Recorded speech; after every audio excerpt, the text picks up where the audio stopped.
Halo para penikmat cerita dimanapun kalian berada. Semoga kalian selalu diberikan kesehatan dan kebahagiaan biar bisa nontonin video Mimin terus ya. Oke, kali ini Mimin mau lanjutin bahas alur cerita serial manhwa yang berjudul Solo Leveling ya. Langsung aja kita geber guys.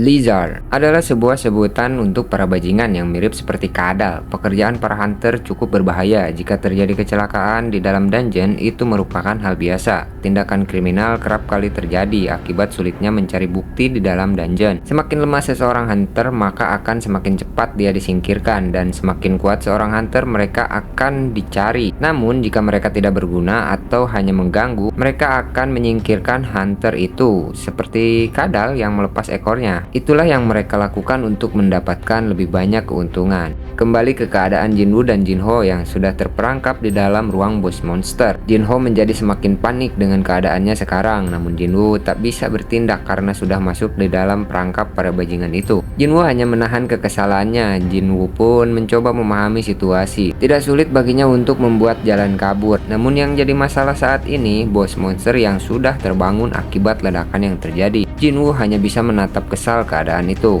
Kita ke sisi lain di mana Dongsuk dan timnya sudah keluar gate. Chelbin kurang setuju dengan tindakan yang Dongsuk lakukan karena dia lebih suka jika menghabisinya langsung. Namun Dongsuk berkata, bodoh, jika kita bertarung di sana, laba-laba itu akan terbangun. Kita tidak akan bisa memindahkan kristalnya." Dongsuk berencana membuat Jinwoo dan Jinho dimakan oleh bos monster dan bertindak setelah bos itu tidur kembali. Kalaupun bos monster itu tak tidur, mereka akan melawannya dan mengambil kristal mana sebisanya.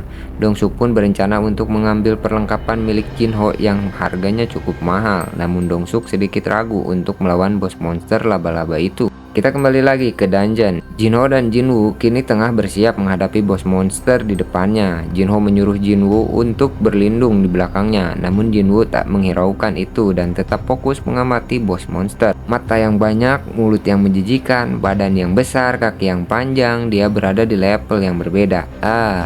Level ya. Jinwoo yakin belum ada monster yang setara dengan patung yang dia temui di double dungeon. Benar-benar omong kosong yang tolol. Jinwoo pun menyuruh Jinho untuk diam di tempat. Kemudian nampak cahaya yang menjadi sebuah dagger di tangan Jinwoo. Kini Jinwoo terlihat seperti ingin melahap laba-laba besar yang berada di depannya. Jinwoo pun berkata, "Dia milikku." "Apa yang akan kamu lakukan?" tanya Jinho. "Membunuhnya." Jinho pun terkaget mendengar itu dan menyarankan Jinwoo untuk memikirkan cara kabur ketimbang melawannya. Jinwoo pun sempat berpikir hal yang sama. Namun ketika merasa bahwa tidak ada tekanan yang membuatnya takut pada monster itu, Jinwoo memilih untuk mengalahkannya. Dengan kecepatan tinggi, Jinwoo mulai menyerang. Satset, jedum! Serangannya bisa melukai monster itu. Dagger rasa kapeng bisa membuat Jinwoo terkagum, sedangkan Jinho hanya bisa melongo melihatnya. Monster laba-laba itu pun mulai menyerang. Kaki panjangnya mulai menghujam ke arah Jinwoo. Jeger! Serangan itu bisa dihindari Jinwoo dengan mudah. Serangan itu sangat kuat hingga membuat lantai batu di sana hancur. Sedikit saja kesalahan bisa berakibat fatal. Jinwoo terus bergerak dan mencari kelemahan monster itu. Jinho yang tercengang melihat semua pergerakan Jinwoo membuat kepalanya berpikir keras dan mengira bahwa Jinwoo adalah seorang ranker palsu, seorang hunter yang menyembunyikan kekuatannya ketika dievaluasi atau dites. Dan biasanya orang-orang seperti itu adalah psikopat yang hobi ngekill orang. Pemikiran itu pun membuat Jinho lebih ketakutan lagi. Jinwoo yang mulai kelelahan menghadapi monster itu mulai tertekan. Titik lemah kebanyakan monster adalah kepala dan yang paling rentan adalah mata. Itu yang terpikirkan oleh Jinwoo saat ini dan berencana menyerang titik itu dengan kemampuan daggernya. Namun tiba-tiba Jinwoo dikagetkan oleh serangan yang dilakukan si monster. Crot! Cairan racun menyembur.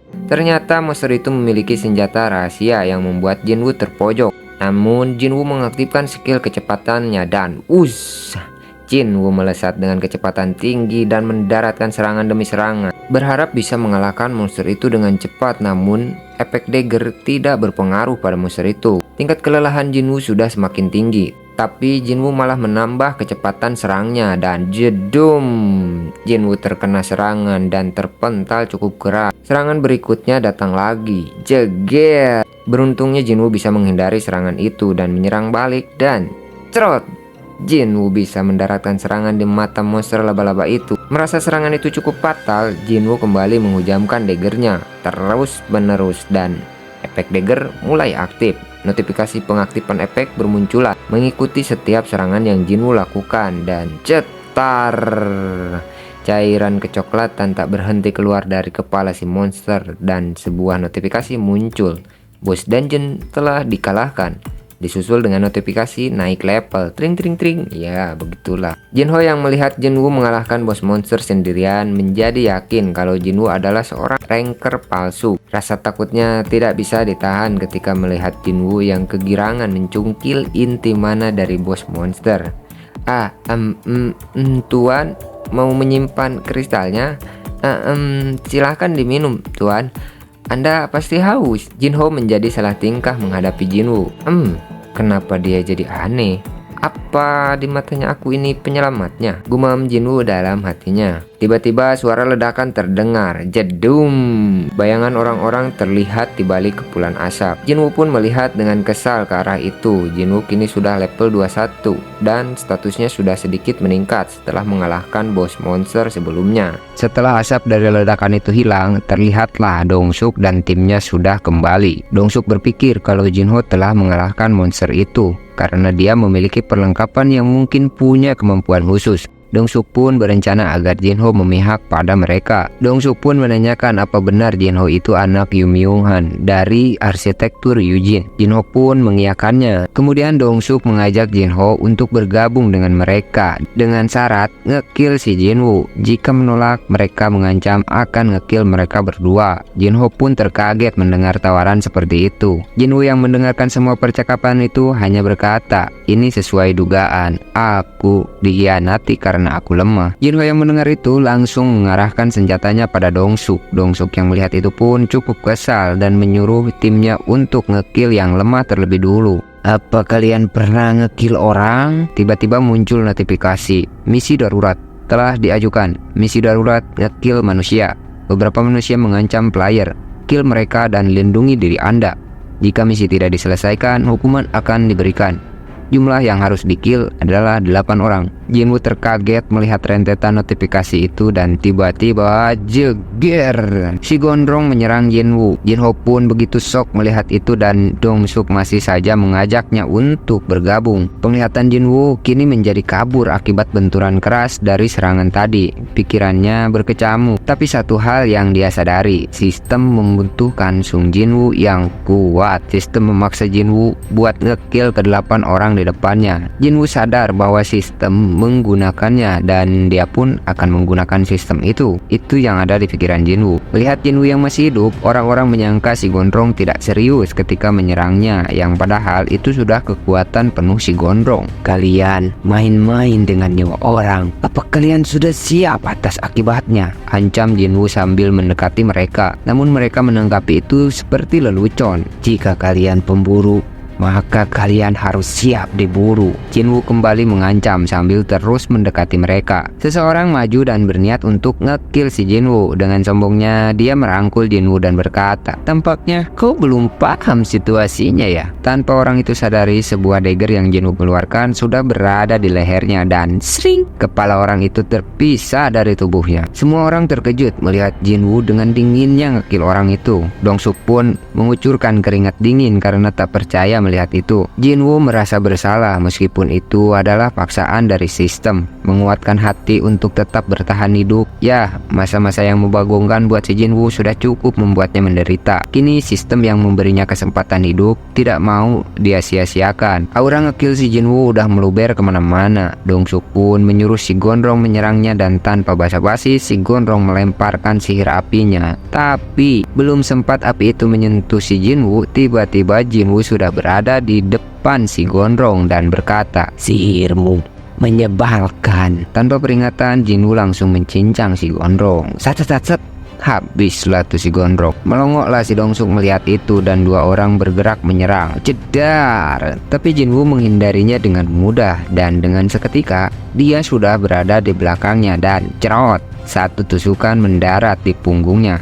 Si keriting tak tinggal diam, ayunan pedangnya mengarah ke kepala Jinwoo. Keplak. serangan itu ditangkis dengan mudah dan celep, dagger Jinwoo bersarang di perutnya. Satu orang datang lagi dengan kombinasi serangan cepatnya, namun Jinwoo lagi-lagi tak bisa dilukai dan saset, semua orang mendapatkan sayatan dagger rasa Kapengs yang mengakibatkan mereka terkena efek paralis dan mematung disusul dengan efek pendarahan dan meninggoilah mereka semua. Kini tinggal Dong-suk seorang. Dengan kemarahannya dia mengeluarkan skill empowernya yang membuat badannya mengeluarkan aura kemerahan dan bergerak menyerang. Jinwoo tak tinggal diam. Sekejap mata tangan kirinya sudah berada di depan Dong-suk dan boom! Dong-suk masih tak percaya dengan apa yang terjadi. Serangan itu terlalu cepat baginya. Dong-suk meminta agar Jinwoo membiarkannya hidup dengan embel-embel yang dia tawarkan. Namun Jinwoo tak memberinya maaf. Setelah 3 kali mencoba membunuhnya, Dong-suk pun mengancam dengan membawa nama adiknya. Namun Jinwoo tak ambil pusing atas semua ucapannya dan sri, kepala Dong-suk terbang terpisah dari tubuhnya. Jinho yang melihat itu langsung mengeluarkan isi perutnya. Jinwoo pun mendapatkan hadiah setelah menyelesaikan misinya. Dia mendapatkan 3 pilihan hadiah dan mengambil hadiah ketiga, sebuah skill Bloodlust, mengkonsumsi 100 mana. Menggunakan sebuah kekuatan energi akan membuat target berada dalam rasa takut selama 1 menit. Beberapa target bisa dipilih. Efek ketakutan mengurangi semua status sebanyak 50%. Skill ini seperti aura kematian ya guys ya, kurang lebih kayak gitulah. Berpindah ke sebuah apartemen di Washington, Amerika. Seseorang yang berbadan besar dengan otot-otot keras baru terbangun dari tidurnya dan merasa telah mimpi buruk karena air matanya yang keluar tanpa ia sadari. Dia seperti sedang merindukan Korea. Kita kembali ke Korea. Yoo Jin-chul adalah seorang manajer asosiasi penyidik hunter. Dia menerima laporan tentang kejadian di dungeon yang Jinwoo selesaikan kemarin. Awalnya Jin-chul merasa tak heran mendengar ada korban bahkan hingga sampai 8 orang. Jin-chul mengira mereka kabur, namun bawahannya menjelaskan bahwa dungeonnya telah diselesaikan dan orang yang selamat salah satunya adalah Jinwoo. Kemudian Jin-chul tidak mau berspekulasi karena sebelumnya dia sudah mengecek kekuatan Jinwoo. Bahkan alat yang Jin-chul gunakan adalah sebuah alat legendaris dari monster tingkat A. Namun ketika bawahannya memberitahu bahwa salah satu korban merupakan kakak dari hunter Hwang Dong-su, hal itu pun membuat Jin-chul tidak bisa mengabaikan itu. Kita pindah ke rumah Jinwoo. Terlihat kakak beradik yang tengah bercengkrama. Jinwoo cukup kesal karena setelah dia minum-minum dia tak bisa mabuk. Itu dikarenakan berkat Kandiaru sang penyihir hebat yang telah memberikan sihir spesial yang akan membuat Jinwoo kuat dan sehat walafiat seumur hidup, dimana efeknya berupa penyakit, racun, efek status akan disembuhkan. Ketika tidur proses regenerasi akan meningkat. Jinwoo sangat berterima kasih karena berkat sihir itu pula kakinya yang hilang telah kembali normal. Ketika memikirkan tentang racun, Jinwoo pun teringat sesuatu dan langsung pergi ke kamarnya. Jin-ah yang melihat perubahan sikap kakaknya merasa sedikit khawatir. Di dalam kamar, Jinwoo mengeluarkan item Rasaka Venom. Tanpa ragu, Jinwoo memakannya dan sesuai harapannya, efek negatif dari Rasaka Venom bisa dinetralkan juga. Dan kini Jinwoo memiliki physical damage reduction sebesar 20%. Tiba-tiba Jin-ah membuka pintu dan memberitahu bahwa Jinho menelponnya. Berpindah ke sebuah kafe, terlihat Jinho yang sedang menyambut Jinwoo. Setelah mewengkang ke sana kemari, Jinho menjelaskan maksud dan tujuannya menemui Jinwoo, bahwa Jinho akan membuat sebuah party dan meminta Jinwoo untuk bisa membantunya dalam raid. Awalnya Jinwoo menolak permintaan itu, namun setelah Jinho mewek sambil ngemis-ngemis dan menjelaskan bahwa dia ingin melakukan raid itu cuma 19